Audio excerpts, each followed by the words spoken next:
Greetings, fellow Rotarians and guests. My name is Joe Young, and it's my honor to serve as the 2020-2021 President of the Rotary Club of Columbus. Founded in 1915 with our first meeting in February of 1916, our club is one of the oldest and largest within Rotary International. Our membership includes a diverse set of leaders within business, city government, military affairs, healthcare, education, arts and culture, social services, and ministry, all sharing a common desire to improve our community and have a positive impact on the world around us.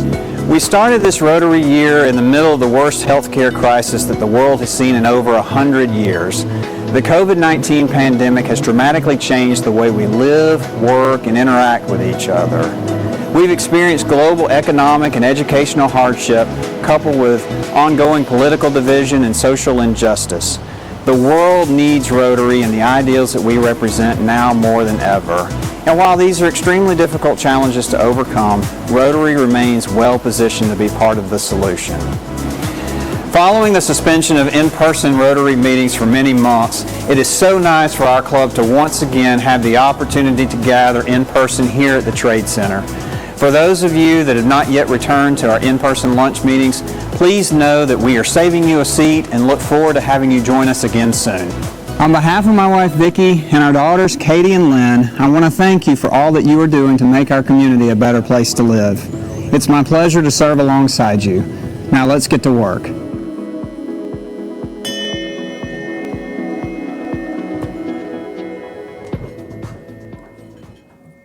Good afternoon and welcome to the May 19th meeting of the Rotary Club of Columbus. So great to see a full room of smiling faces. Those of you that are joining us online, we're glad to have you with us as well. Love for everybody to join me in saying the Pledge of Allegiance. I pledge allegiance to the flag of the United States of America and to the republic for which it stands, one nation, under God, indivisible, with liberty and justice for all. Thank you very much. I'm going to call on Adrian Chester to give us today's invocation in accordance to his faith tradition. Let us pray. God, we are grateful for this moment in which we are to share a meal, fellowship, and conversation with one another. But God, as we engage in this moment, we ask that your Spirit will penetrate our hearts to find the opportunities for us to open doors through our service to you by serving others. God, thank you for the meal that has been prepared. Thank you for those who serve us this day. And let us remember the words of your Son, Jesus, that those who desire to be greatest amongst you must be servants. Bless us this day and the rest of our days. Into the strong but sweet name of Jesus we do pray. And we all said, amen. Don't forget about the cans today as we continue our mission to provide necessary funding to organizations that feed the hungry in our community. Thank you so much. Appreciate that, Adrian. As you guys take your seats, I want to call on Dick Nurnberg. He's going to introduce today's military guest. It's a long-standing tradition in our club that we recognize active duty military personnel from Fort Benning, and we're so glad to have a guest with us today. So, Dick, I'll now call on you for that. I need to adjust this down to normal people's height. Is this working? Is this? It is? Okay. It's my pleasure today, President Joe, fellow Rotarians, to introduce Staff Sergeant Kelvin Barnes. You may remember a couple of years ago, we had a military dog handler here, Sergeant Spears, and we even had a program with his dog Jegs, and I had the pleasure of sitting next to Jegs at the head table. Staff Sergeant Barnes is a military police dog handler, but he now trains other handlers. He is the operations NCO at the Military Working Dog Kennel on Fort Benning. Sergeant Barnes is originally from Montgomery, Alabama. He's close to home. But he's been all over the world. He's been on 3 combat deployments. The first one was to Iraq, where he was an MP gunner. The second 2 were to Afghanistan, where he was the handler for explosive detection dogs. And on the first one of those, He caught some shrapnel from a rocket-propelled grenade that was shot at them, and so he is well decorated, well schooled. He has the combat action badge and the Purple Heart. Sergeant Barnes, on behalf of all of our members, I want to thank you for your service and for all of your fellow soldiers out there, and thank you for defending us. We have some things for you. We have a challenge coin, and so don't get caught without it. And we have a passport to the arts, which gives 2 tickets to the River Center, the Symphony Orchestra, Columbus State University, the Springer Opera House, and the attractions at the National Infantry Museum. So once again, thank you and your fellow soldiers for all you do for us. Thank you. Did you want to say something?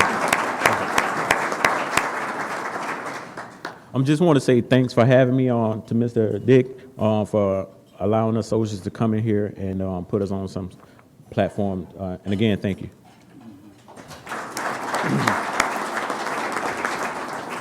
Staff Sergeant Barnes, we appreciate you being here with us. You honor us with your presence. We ask that you extend our gratitude to the other men and women that serve alongside you there at Fort Benning. Thank you for all that you do for our country and our community. I was a little out of order in my agenda earlier. It's now I want to call up Michelle Mason to introduce other guests that are joining us today. Thank you, President Joe. Our speaker, Jason Ritter, has 4 guests today representing Georgia Emergency Management Association. So we're very glad to have Jeremy Ackles, Chrissy Hazel, I hope I said that right, Edwin Whitworth, and Tom King. And Aline Lassiter also has a guest, Melanie's Close. So I hope you'll join me in welcoming them today.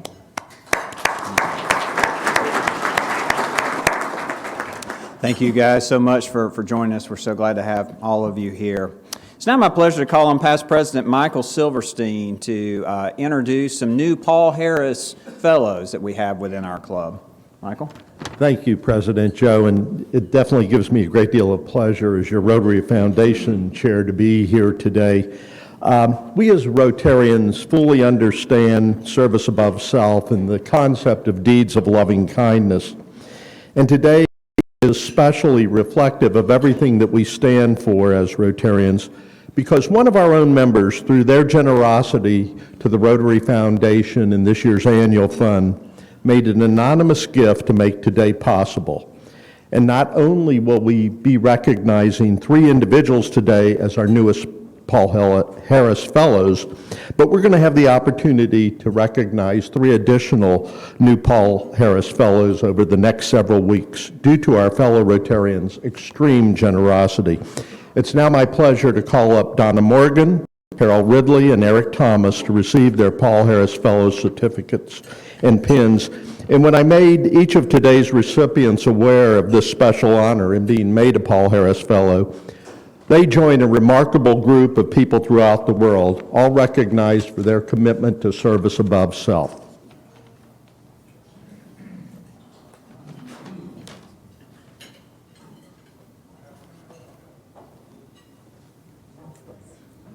Let me make sure I'm good. That was great. That worked out well. That did.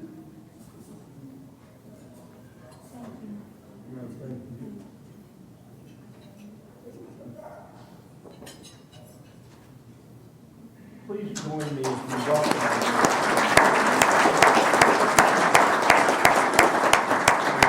and certainly in recognition, too, of the individual whose generosity has allowed all of this to take place today. And I thank each of you for helping to make this year successful in terms of the annual fund. Thank you very much, Past President Michael. As I reiterate his words, we thanks to all of you for generosity, for the anonymous donor in this circumstance, and for everybody else that's making ongoing gifts to the foundation and other organizations and causes that we support. Is Ian here? Ian Bond? Oh, okay, he's already there prepped. All right. Well, Ian's now going to talk with us more about the GRP Foundation as we angle to try to get to where we need to be as a club from a giving per capita toward the end of this year, which allows us to get some rebate money. But Ian's going to talk to us a little bit more about this. Well, President Joe, you put that so kindly. My fellow Rotarians, I'm here to humbly abase myself before you because of my utter miserable failures as a district chair of the Georgia Rotary Student Program. Because yesterday, your club board took me to the proverbial club woodshed. And they said, you know, what a great program we had last week, and wasn't it? We had live feeds in from Hamburg and Edinburgh and Budapest as we heard from some of our wonderful alumni.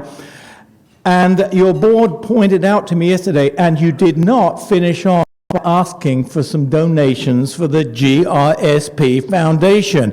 Mea culpa. I was so carried up in the excitement of it, I forgot to ask for donations. Now, just more seriously, our goal for this year for the GRSP Foundation is $14,500. That's a very carefully set goal, because if we reach that goal, then we qualify to receive an incentive rebate back from the foundation to help us cover the expenses of our 2021-2022 student who will be coming to us from Columbia. We are right around the $1,250 mark, so we're actually about $2,000 short of meeting this goal. Now, it's largely, I think, due to COVID. You know, isn't that great? We can blame so much on COVID that we don't like. But because we have not been able to actually have a student with us, when there is a student in front of us every week and they go around the tables and get to know us, yeah, we tend to remember when we're writing checks to support various programs.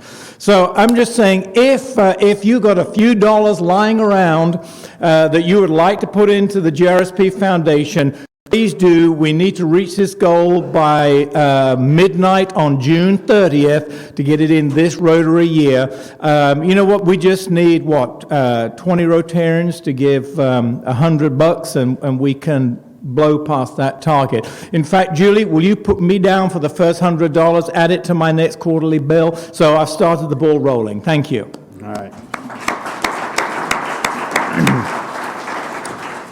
Thank you, Ian. Once you guys mark a couple dates on your calendar, we've mentioned this before, but the District 6900 party that's going to be in Sandestin the weekend of August the 13th through the 15th. A new date to put on your calendar. We're working with folks down at Fort Benning. You'll remember when Major General Donahoe spoke to us back in October, he requested the opportunity to host our club on Fort Benning at some point in the near future. Well, that date is going to be June the 25th. That is a Friday. All of you that have your weekly calendar set, you know, Wednesday, Rotary Day, and we'll still have Rotary that Wednesday as well, but this extra day, June the 25th, we're doing it that day in particular because we're building it around some other activities that are going to be happening on post. It'll be exciting. So please mark that down. As of right now, you know, COVID protocols on post require that if you're going to be going to some of these events that we have planned, you've got to be vaccinated. So if any holdouts on being vaccinated, that can be a good incentive for you to go do that. We'll hear today that the Johnson & Johnson shots are ready to go, one shot and you're done. But please, you know, Friday the 25th. And that's going to be, more details will come on that, but we'll go ahead and block off the whole day. You won't regret it. It'll be great. If you're in the room today and you plan to be in the room next week, please let us know. We're going to make a change on the RSVPs. I know that's hard for folks to remember because we've never done that in the past. We've reached a point of relative stability as far as our head count goes. We're going to have sort of standing reservations that you guys can have in place. It'd be like, I'm going to be there unless I tell you I'm not going to be there. So we're just going to kind of shift the thinking a little bit. Those of you that have not yet come to the meeting but are planning to do so, please, we still want you to call ahead and let us know if you're coming, and we look forward to putting you on the standing RSVP list as well. But we're excited to have the numbers up where they're continuing to grow. We've got some first timers today, so welcome. You know, everybody make sure that everybody feels the hospitality when they're coming back. I'm always looking at everybody, you know, looking around, see if they're trying to get assimilated back in, how are things changed. But it is great to finally be back into some sense of normalcy here within the meeting.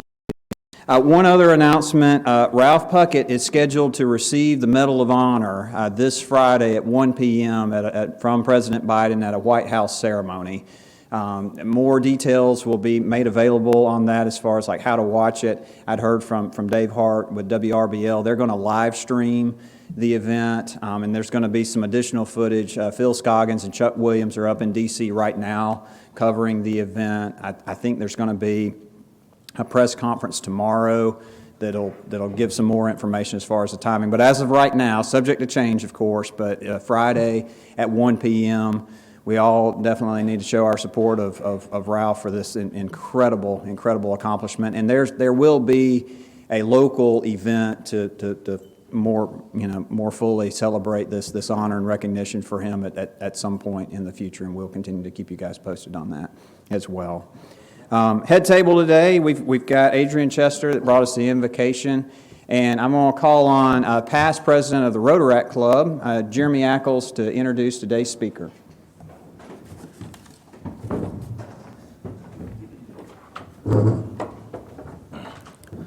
All right, thank you, President Joe. Good afternoon, Rotarians. I'm Jeremy Ackles. I served as the past president for the Rotaract Club. Professionally, I'm the events manager at the Columbus Civic Center.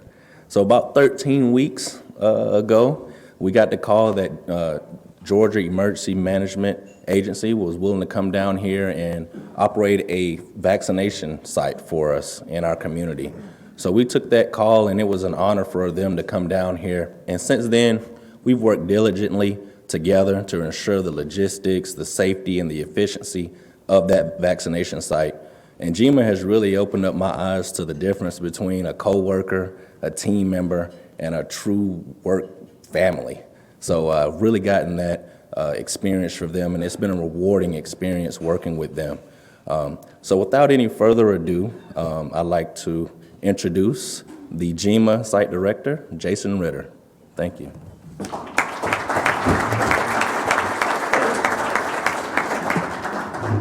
Thank you all so much for having us here today. We are honored to be here, to be invited to the Rotary here in Columbus. It is an honor, and we're thankful for that opportunity. I am Jason Ritter. I'm the site manager at the Columbus Mass Vaccination Site for the Georgia Emergency Management Agency. Outside of this, I'm an Area 4 field coordinator, which I work in and around 25 counties in west central Georgia, including Muskogee County. So I'm no stranger to Muskogee County. I spend a lot of time here with Chance Corbett and formerly with Riley Land and the crew with the EMA office here.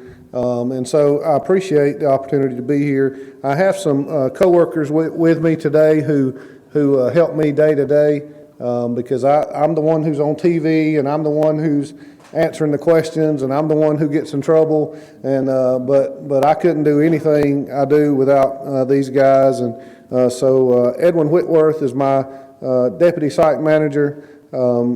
Tommy King is also a deputy site manager. Edwin is basically our liaison to the Columbus Civic Center.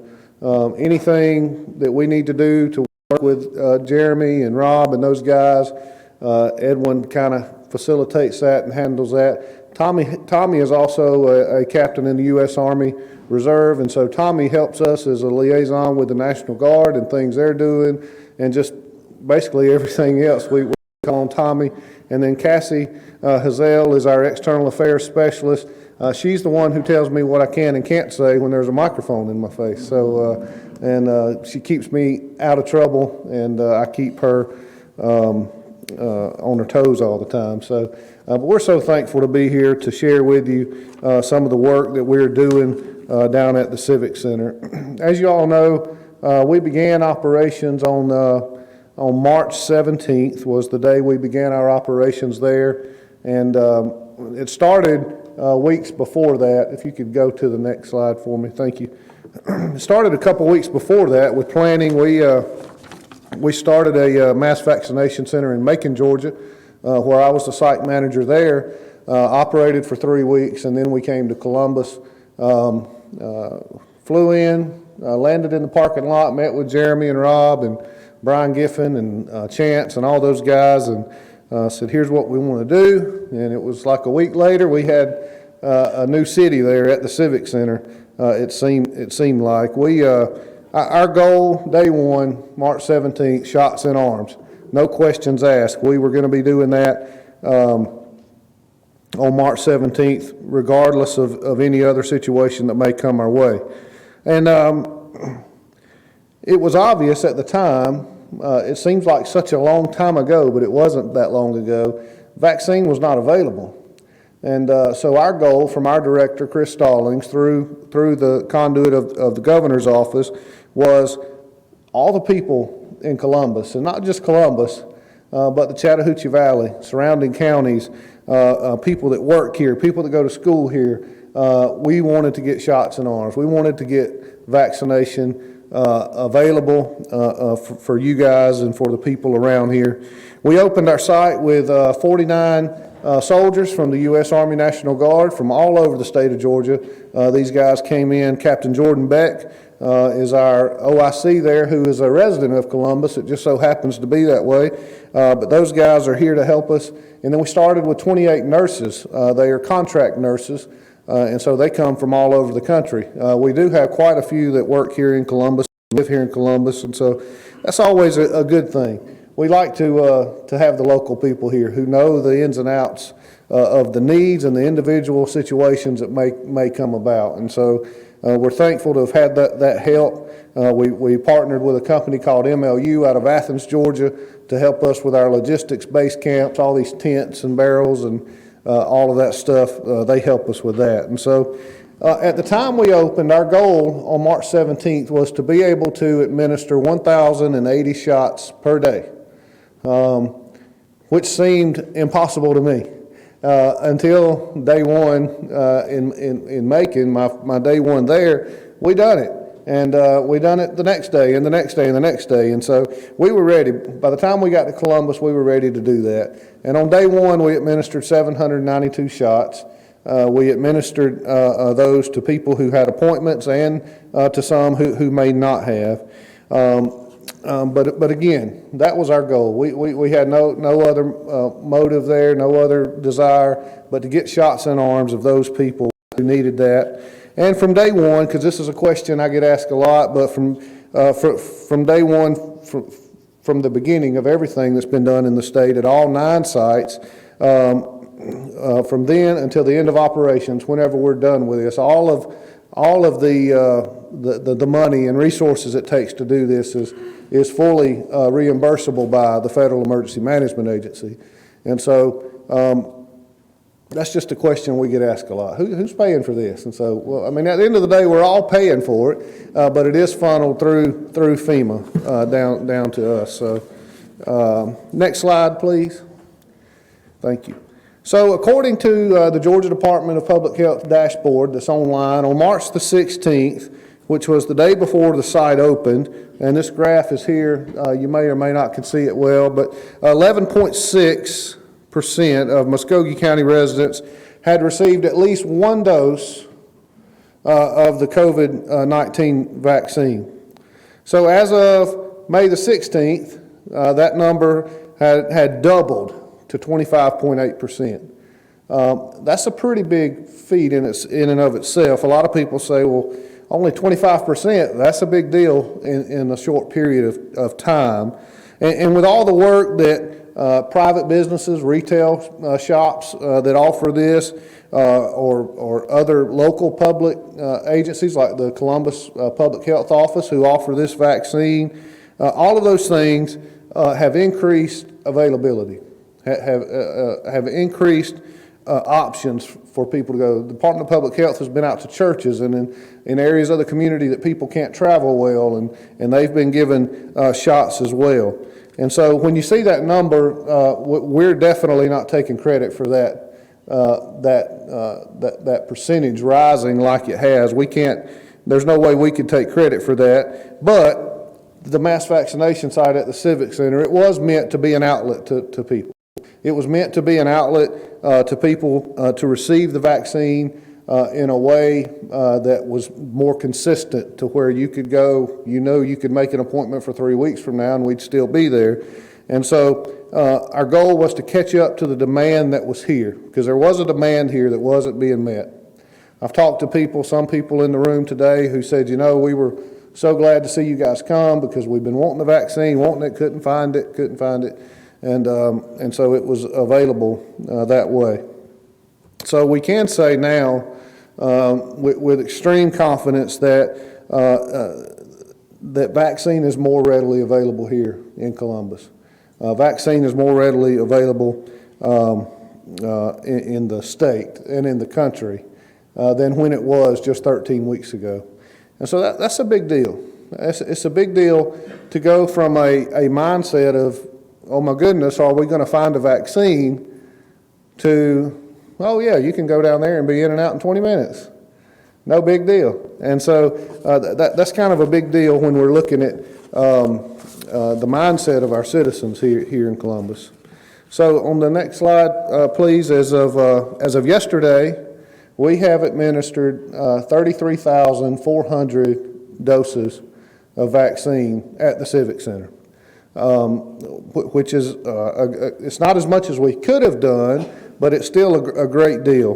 The highest single day was 2,004 vaccines on March 26th. If you remember, March 24th, Governor Kemp showed up, and he came and he spoke and he saw the operation, and in a press conference he said, you know what, for the next 2 days, no appointment needed, come on. Come on. And you guys, y'all came on. Y'all listened. It just so happened that we had a severe thunderstorm right in the middle of that day there, where we had to evacuate into Jeremy's place for about an hour and a half, and yeah, we had some lines that particular day. But there's some picture here of the site. If you hadn't seen it, this was taken from a helicopter, but you enter off Lumpkin Boulevard by the Naval Civil War Museum, and you come down by the softball fields and you drive through the parking lot there into the vaccination area. Everything we're doing is in that particular parking lot, so we're trying not to interfere with things going on at the Civic Center, because these guys just got started having events again, and here we come. And so we didn't want to interfere with any of those things. We're working closely this week and next week with graduation schedules and things like that, and trying to help out. And so it's been a great relationship there. Next slide, please. Just a few little fun facts. I was talking to Joe and President Joe, and there was a discussion of, just give us some interesting things you're doing. So I thought about our logistics folks and how hard they work from the National Guard there and things they do. But we've went through 18,000 gallons of diesel fuel. 18,000. There's about 16 generators that keep that site running. We're not taking any power from the Civic Center. And so we have to have those filled up daily. 72,000 latex gloves. That's a lot. Yeah, that's a lot. 280,000 sanitizing wipes. It's the cleanest place in Columbus. We wipe down everything a lot. And 800 sharps containers, so we have to dispose of those things in a proper way. And so we have to keep all of that stuff there. It's not as easy as setting up a tent, finding some vaccine and a nurse and giving shots. That's the point in this slide, just to show you that. And it couldn't be completed. None of this could have been done without the help of our local and state partners. And next slide, please. Thank you. So I want to talk just for a minute about the support that's been given to us by our state partners.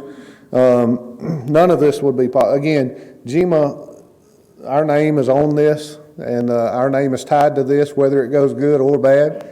And but at the end of the day, without the Georgia National Guard, those guys have been incredible. They're doing everything from parking cars to Who in here has had an experience with a soldier at our site?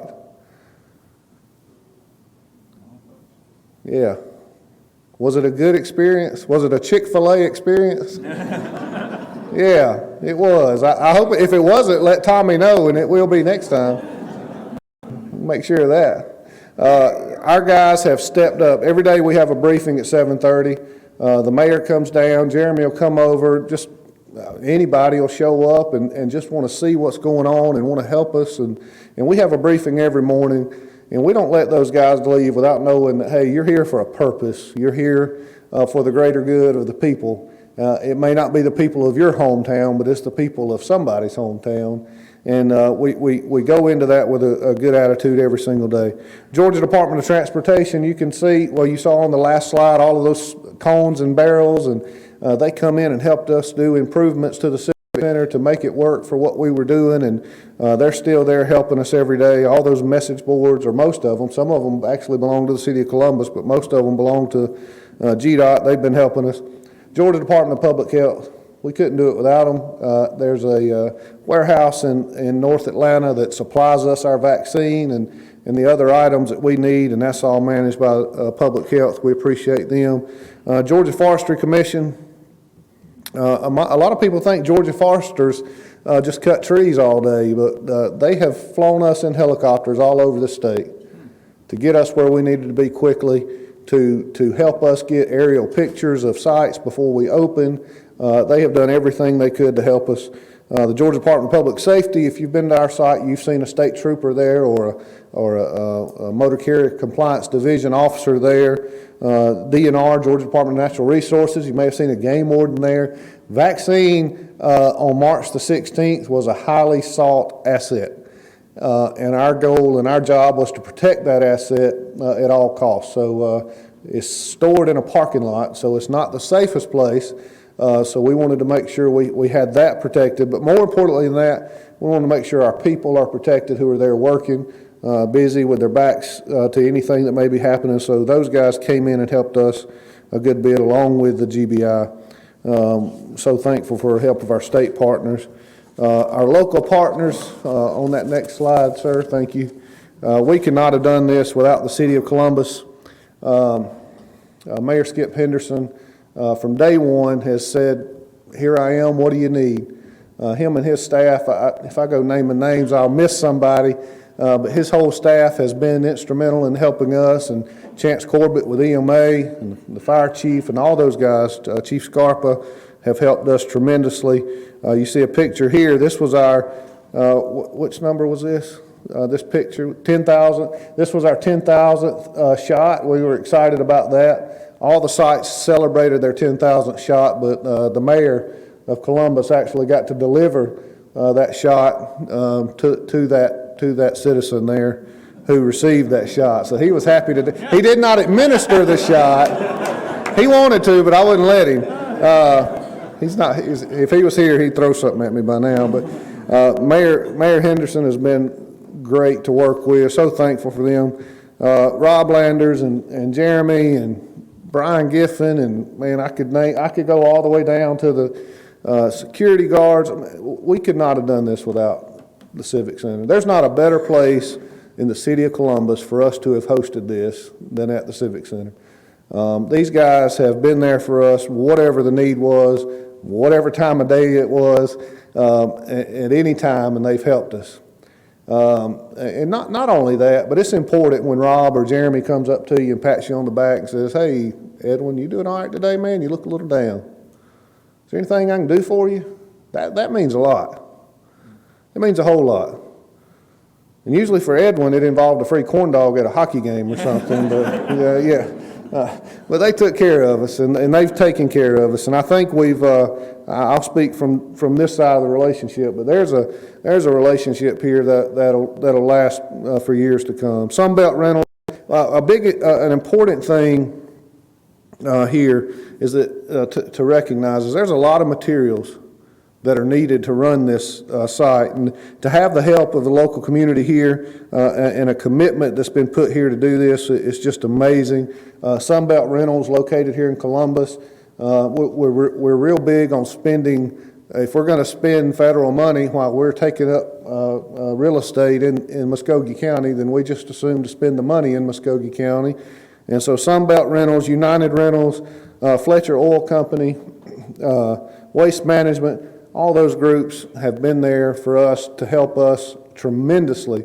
Every single day we call them for something, come get the dumpster or come fix a generator or whatever the case may be, and they've been there, and it's been so helpful. Epic Restaurant. I have never heard of Epic Restaurant. Day two, we were sitting there getting things set up, not operational day two, but set up day two. And some guy come walking by with a shirt that said Epic on it. And Captain Beck, who's my OIC from the National Guard, he's like beating me in the arm. He said, is that Jamie Keating? I said, I don't know who he is. I thought you knew who he was. He said, that's Epic Restaurant. I said, yeah, I can read his shirt too. And he said, no. He said, are they catering for us? I said, well, yeah, I guess so. And I didn't find out till later that just who Jamie Keating and Epic Restaurant was, but it's been tremendous. It has been every single day. Jamie and his staff at Epic Restaurant, he gets up at 3 a.m., he goes to the restaurant, cooks us breakfast. He does, not his staff members, he does. And he brings it over at 6, and he serves breakfast from 6 to 8:30. He's back by 10:30 with lunch. He's serving lunch, and about 2 o'clock he pulls out of there and goes and opens up his restaurant and stays there till about 10 o'clock at night. Couldn't make it without him. Could not make it without him. And there are times that we have to stand and wait on him to come fix our plate because we can't fix our own plates because of COVID. Like he said, we blame everything on COVID, but he fixes our plates or his staff will fix our plates. And there are times we got to wait a few minutes, but it's not because he's sitting over there on his phone. It's because 8 weeks of a nurse missing her kid, 8 weeks of a soldier who hadn't seen his family. You look around to find Jamie and he's outside under an oak tree praying with somebody or talking to somebody or helping somebody. He's made a family here. And just to say that for Epic and for all of these local partners, Columbus, Georgia is the best ran mass vaccination site in the state. And Cassie, they can delete that later if I get in trouble. But we do have the best ran site in the state of Georgia, and it has absolutely nothing to do with me. But it has 100% to do with these folks, our state partners, and our local partners, and you guys who have supported us. I've had business leaders from AFLAC and other organizations show up and just say, hey, what can I do to help? What can we give you? What can we bring you? Can we do something for you? We've had, I don't know how many dozen donuts show up. It was a cop joke or what, I don't know what it was, but yeah, we've had all that show up and ice cream and we just appreciate it. So I'm getting thanked everywhere I go in Columbus, but I don't want that. I want to thank you guys for hosting us, for having us here in your town, and we hope we don't have to do this again, but if we do, just know we'll be here. And we will give it our all every time. So we've got some time for questions, and I've got Tommy and Edwin and Cassie. You guys will kind of make your way over to that microphone because, like I said, I couldn't make it without them, and so I'm not going to try to answer every question. But if there are any questions, sir, do we have? Yeah, well, and I'm looking online, but questions from the room. Ken. Logistically, using the Pfizer vaccine as you were when we first got started, the refrigeration of the Pfizer vaccine, how was that? Just through generators and freezers down on the site? And repeat the question. Yes, sir. So the gentleman's question is regarding the logistics of storing vaccine and maintaining vaccine, and I'll ask Edwin Whitworth to answer that question. Yeah, so good afternoon, everybody. The Pfizer vaccine has to be minus 80 degrees Celsius, and that is powered by a generator that is monitored very closely. Vaccine temperature is taken every hour on the hour. We have to keep a log record when the ultra cold freezer is open, how long it's open, the whole 9 yards.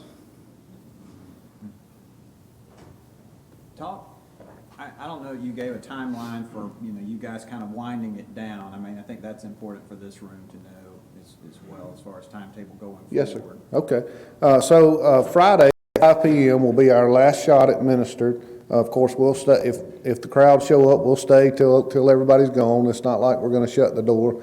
But we will effectively give the last shot Friday afternoon, and then by the end of the next week, by the 28th, everything will be back to normal at the Civic Center there, as far as getting our supplies and our footprint out of that parking lot. Go ahead, Melanie. Have you had any experience with vaccine hesitancy around the Janssen? Okay, her question is if we have had any vaccine hesitancy with Johnson & Johnson or Janssen vaccine. And Cassie, would you mind taking that question, please? Good afternoon, everyone. So with the vaccine hesitancy question, one of the things that we've been doing from a statewide perspective is trying to work with the Georgia Department of Public Health to basically make people understand that whether it be the Pfizer, Moderna, or the Johnson & Johnson vaccine, it is safe and it is effective, and it will help protect them from COVID-19. And so that's sort of been communication efforts from us at GEMA and the Georgia Department of Public Health to inform Georgians about these vaccines. And just from a statewide standpoint, and when I say statewide, I'm referring to the 8 GEMA ran sites. Columbus is administering about twice as many Johnson & Johnson vaccines as any other site on a daily average. And that's about between 60 and 80 a day. Can you speak to what happens with the excess inventory when you guys leave? Yeah, so the excess inventory, we try to keep just enough on hand to affect our week. And so at the end of the week, if there is excess inventory, it will be transferred to local retail pharmacies, to public health, to hospital pharmacies, and the State Department of Public Health is handling that transaction. So, but it will not be just tossed, it will be utilized. Fred, you had a question?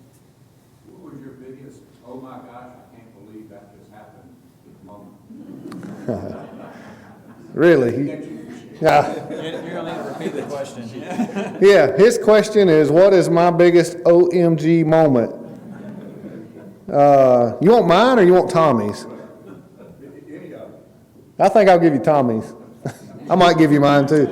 My biggest OMG moment was that day that we had the 2000 day. The reason why that was an OMG moment, 1 minute, I looked out in the parking lot, didn't see many cars, and I went down to my computer and I was doing some work, and next thing I know, I see people running and moving pretty quickly. I was like, hey, what's going on out there? And I step outside and I see cars from as far as my eye can see, and then someone mentioned it was like, yeah, we got a call that is backing up all the way on the highway. And I was like, oh, well, I probably should get up and do something about that. So that was definitely my OMG moment.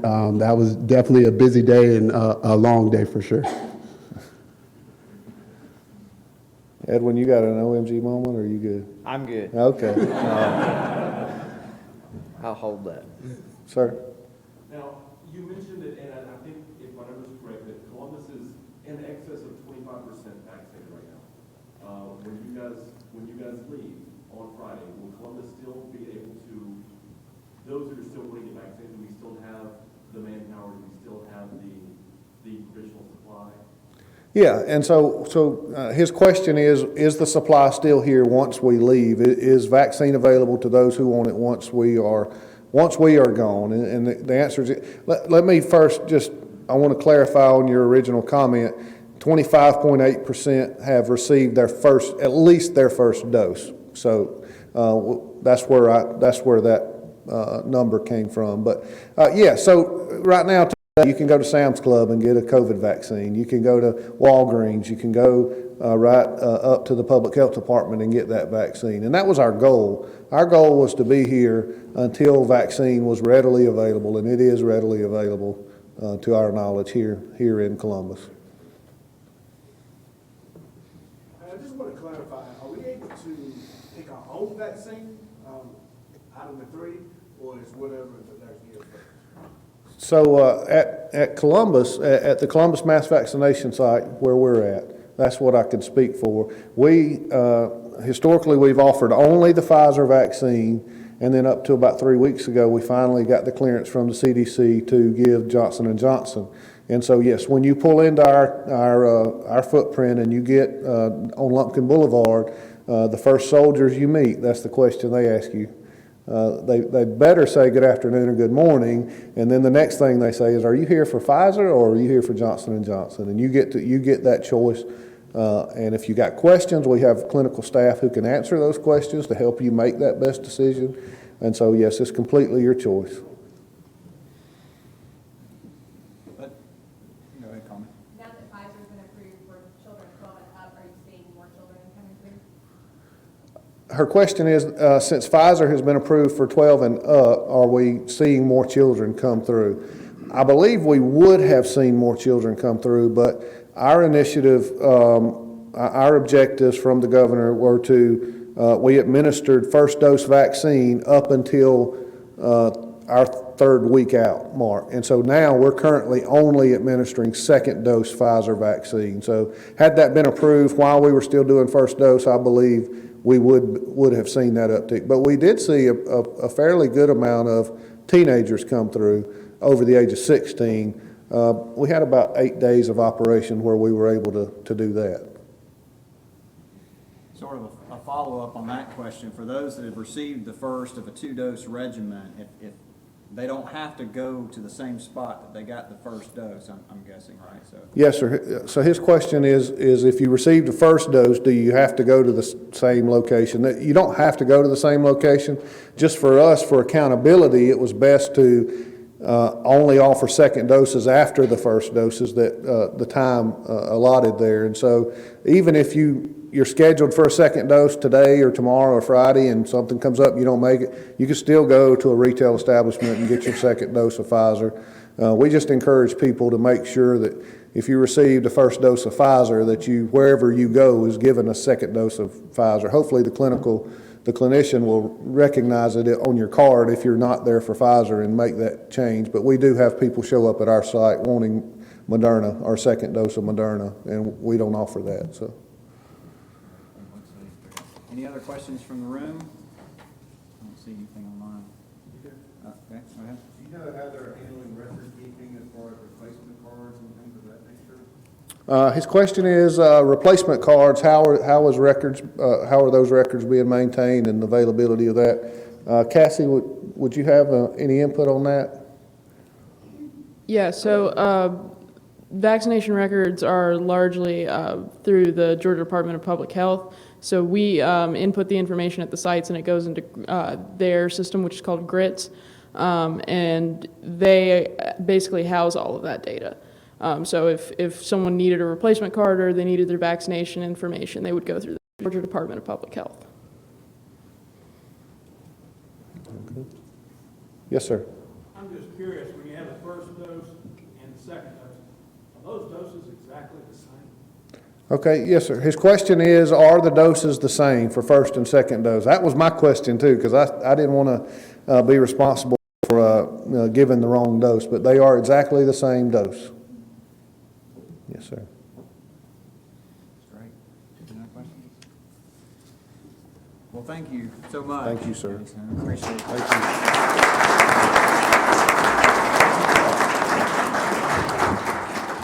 you.